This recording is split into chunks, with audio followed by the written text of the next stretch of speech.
music. Let's go. I'm your boy, Ro, OG member of the Orange Bowl Boys, and welcome to another edition of Student of the Game, one in which your Miami Hurricanes were successful on the road in Blacksburg, 34-17. They doubled them up.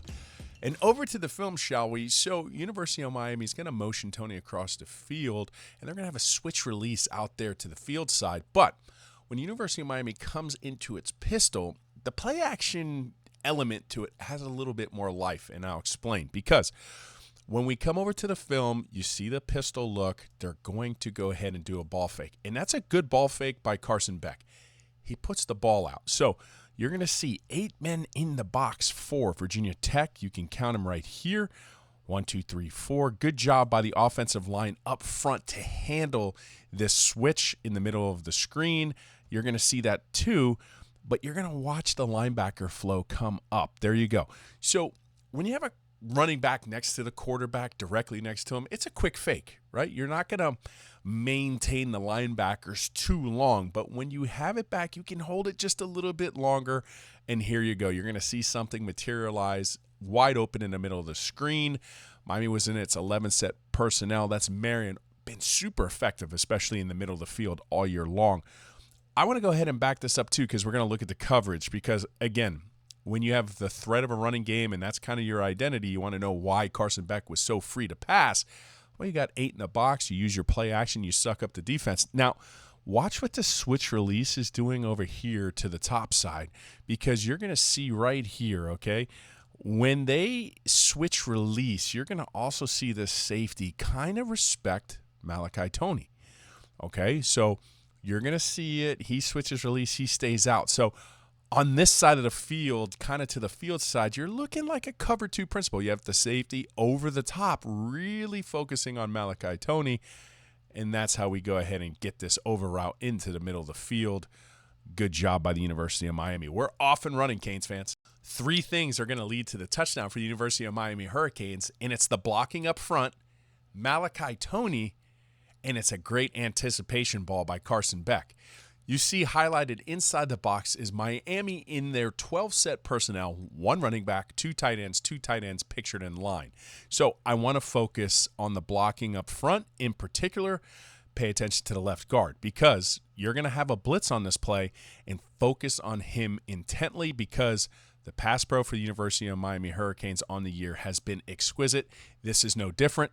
You're going to see the Mike linebacker come, helped initially with the center, pulls back off, pushes this around, and this creates the pocket. So well done. Very, very well done there, especially from the left guard position.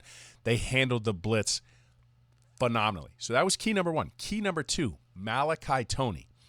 So he's off field side by himself. Now look at the attention that he gets from the Virginia Tech defense, right? Safety's bailing over the top. You got somebody else trying to go ahead and bracket. So this is exactly knowing your personnel. He's garnering a triple coverage right now. All right, triple coverage. So something else on the backside is about to come clean. So this is what you have, the 2 tight ends now to the boundary side, and this is when the anticipation, number 3 on this play, releases it now. This is what he's looking at. Okay, this is when he decides to pull the trigger. Great touch, layered us over that defender in the middle of the screen, and bang. So let's watch that again, real time. Here you go, looking off that way too. Great ball, great blocking, and it was all set up because Virginia Tech paid a lot of attention to Malachi Tony. So I was kind of wondering how Virginia Tech was so successful in the run game, especially outside, and it didn't take long. I think they kind of manipulated some rock and roll safety rules, and then they're going to sell this zone-style blocking only to come back and really chip the defensive end, and then we just lose this from a contain element when the corner kind of gets sucked in. So I'm going to explain that, but rock and roll safeties, what is that? Okay, so you have 2 safeties over the top, and what you see, commonplace, not all the time, but when somebody comes across the formation hard in like a jet motion, a safety will come down into the box. So you see him start to creep down as that motion comes in, and then he goes back away. All right, so they'll get back to that later, but that's kind of like distorting your rules. So that's an advantage of why you want to go motion one side and motion back. Now, we're learning our families are blocking style families, okay? We're learning our families so he gets outside the defensive end. Bang, by the way. what you're seeing here too, they're coming out horizontal. So you know that they're in a zone blocking scheme. They're all coming out to their respective left. But pay attention right here to this left tackle, okay? Because his responsibility is on Ruben Bain. We destroyed North Carolina State in their zone blocking scheme, right? And when they would move out, we would penetrate in some levels and like contain backside elements. So it was a teach tape on how to blow up that inside zone running scheme. This obviously is going to go outside, but watch what happens here with him. He steps out, so he's kind of selling that, and then he turns around and nudges Ruben Bain back in. You see him? You see what he did? He's sold it. It's going to suck Ruben Bain upfield. That's what he's taught, and he's immediately turning around to chip him, and that's what allows just enough wiggle room. That's all it took, that one little nudge. Now he's outside Ruben Bain. Now we're losing it right here because I said the third part to this was that the cornerback who's left, and that was intentional, they blocked it. They literally had a wide receiver over him.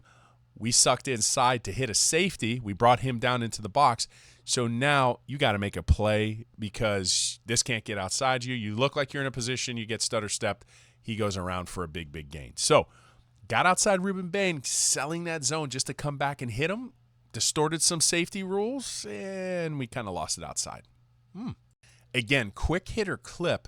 You're going to see what I mean by distorting the rock and roll safety rules because they're going to motion their running back one side and look at what it does to the University of Miami. It goes from a 2-shell look down into a 1-shell look.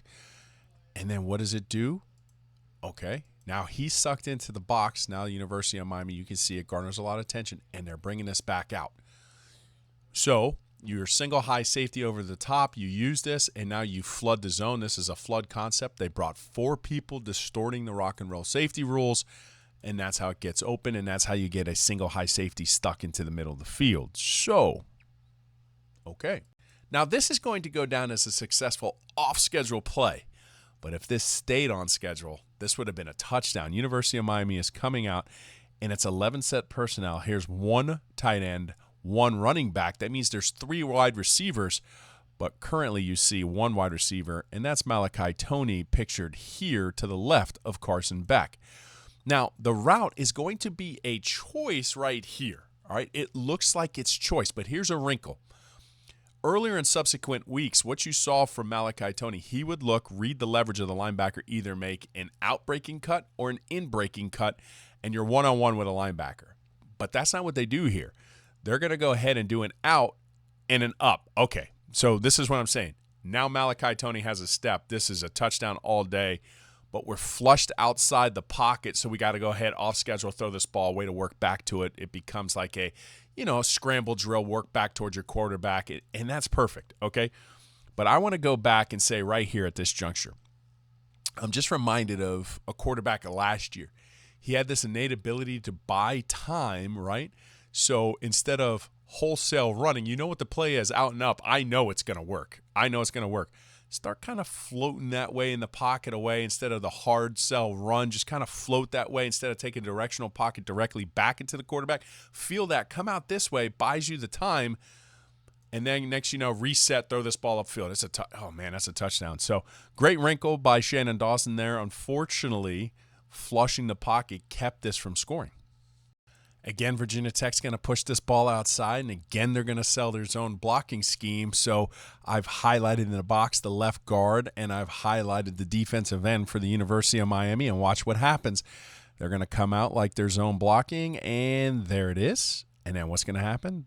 They're going to suck you upfield, and then immediately you're going to see right here, turn back around, shield this inside, and this is what's giving them their avenue outside. So we see the tactic and the strategy. Now, keep focusing on there because this is pretty egregious. I mean, his hand's underneath his neck, still underneath his neck. Okay, and then he lets it go. But you can get this outside, push for a successful play. At least we know why they're doing it. Miami in its bag, superior made plays do great when they use Malachi Tony on an end around for a completed pass on a flood concept from 11 set personnel. You see them in pistol. And what sells us up in part 2, because they are going to pull some offensive line, so they are establishing a play action based off its pin and pull run style family that it uses, and you're going to see it. Here you go, coming around the formation, There's your gadget. The design is great, and using your personnel who could throw, that's how you get into this flood concept. Nice throw, way to adapt the arm. Seems like he's done that a couple times, and it's like every week we're in our bag with a Malachi Tony successful pass. Again, set up in many parts. I mean, it's bag. Yay. Bag plays for life. I see what you're doing here, University of Miami. Malachi Tony is going to be the Wildcat quarterback, but see if you could see the play in the future. Carson Beck's coming across the formation. He's going to run the ball. But see later on in the future, you see it? You see it, right? You see it? I see it. One of the things I appreciate about Carson Beck's game, his experience, but his experience with reading coverages on the back end. So pay attention. Pre-snap, you're going to see what looks to be a single high safety, but just look at what happens in terms of the rotation post-snap. As soon as the post-snap, he comes down in a central robber roll. There was a replacement now over the top. So essentially, Virginia Tech on the top end has like cover 3 principles. You have corners taking a third on the other side of the field. You replace with the safety. You added a robber. You're essentially in a cloud 7. 4 are coming, now 7 in coverage. Sees it, not spooked by it, keeps the composure. Good job in the pocket. Obviously, you benefit from a Virginia Tech defender falling, but knows exactly where he's going with the ball, throws it, and you put it in your playmaker's hand with speed, and that's what happens. Again, changes, no panic. Seen it a million times. It's like teams week to week try to do these exotic post-snap coverages, and a lot of times we just catch you. If the University of Miami can maximize its opposite field economics, it's going to be even harder to contend with. So University of Miami comes out in a 3-by-1 look. There's 3, there's 1.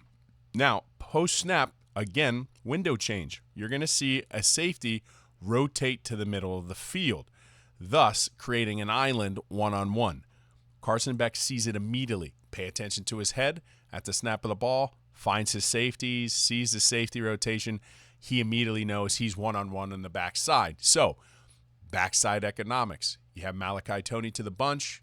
You have a lot of playmakers on one side, but if you can manufacture one-on-one and win your one-on-one matchups, perfectly thrown back shoulder fade ball, there you go. Stops him on a dime. You win that. And that's not really even a 50-50 ball because when, yes, he's highly contested and covered, but when the back is turned right there and you're throwing the ball, you have the advantage as an offense, as a quarterback, as a wide receiver. So maximize that backside economics. They did so there. Impressive play. Freshman, too. University of Miami is going to score from its mesh family series when they run a mesh return rail.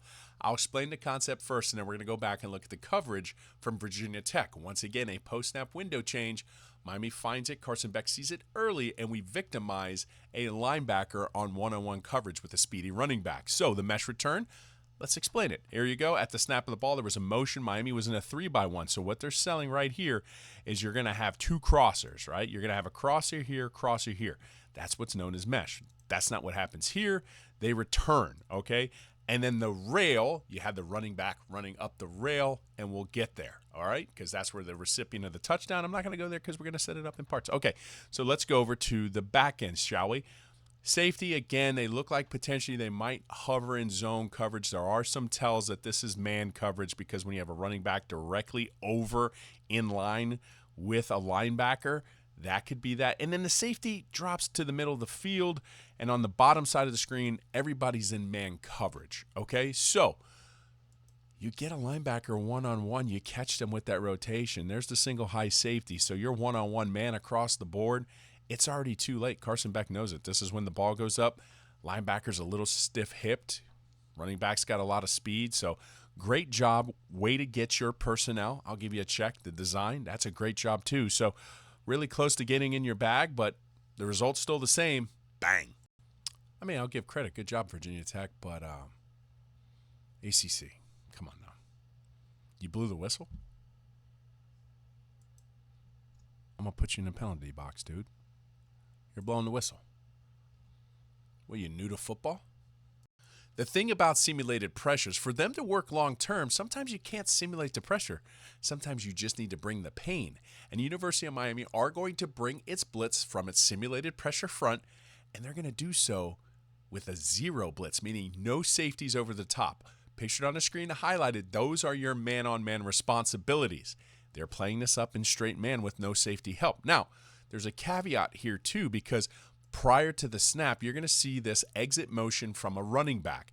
Now you're in zero blitz, so there has to be a coverage responsibility, and it's falling directly on the defensive end, who happens to be Ruben Bain.